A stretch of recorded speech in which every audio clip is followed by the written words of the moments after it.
আসসালামু আলাইকুম প্রিয় চাকরি প্রত্যাশী ভাই ও বোনেরা। আজকের ভিডিওতে নিয়ে এলাম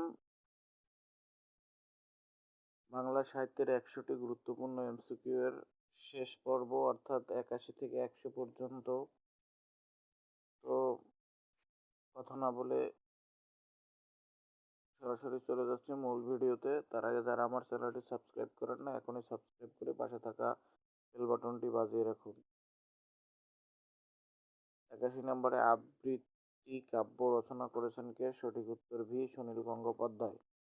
প্যারাডক্স কবিতার কবিকে? সঠিক উত্তর সি, শঙ্খ ঘোষ। তাত্ত্বিক সাহিত্যতত্ত্ব বইটি লিখেছেন কে? সঠিক উত্তর সি, শঙ্খ ঘোষ। পরশপথর নাটকটি রচনা করেছেন কে? সঠিক উত্তর সি, দীনবন্ধু মিত্র। দেবদাস উপন্যাসটি কে রচনা করেছেন? সঠিক উত্তর ভি, শরৎচন্দ্র চট্টোপাধ্যায়। কৃষ্ণকুমারী উপন্যাসের লেখক কে? সঠিক উত্তর সি, বঙ্কিমচন্দ্র চট্টোপাধ্যায়। নদী কাব্যগ্রন্থটি কে রচনা করেছেন? সঠিক উত্তর এ, সুনীল গঙ্গোপাধ্যায়। কালো মেঘের গল্প উপন্যাসটি কে রচনা করেছেন? সঠিক উত্তর এ, বিভূতিভূষণ বন্দ্যোপাধ্যায়। অন্নদাশঙ্কর রায় লেখকের পরিচয় কি? সঠিক উত্তর এ, কবি। বিশ্বভারতী গ্রন্থটি রচনা করেছেন কে? সঠিক উত্তর এ, রবীন্দ্রনাথ ঠাকুর।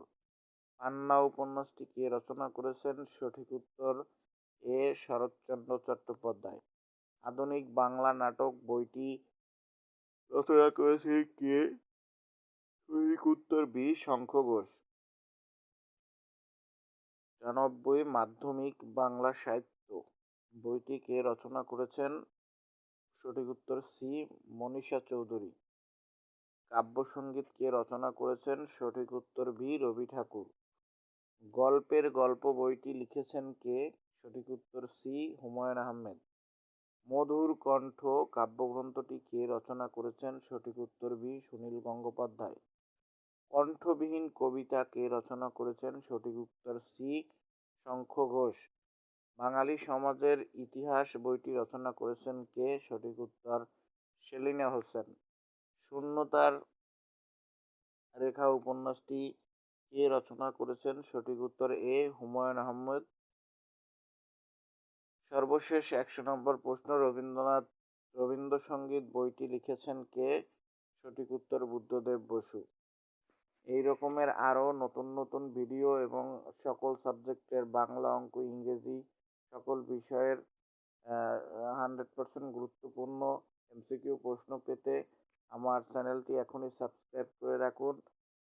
আজকের এই পর্যন্ত। এই ভিডিওটি যদি ভালো লেগে থাকে তাহলে অবশ্যই লাইক, কমেন্ট এবং শেয়ার করতে ভুলবেন না। পরবর্তীতে আবারও দেখা হচ্ছে।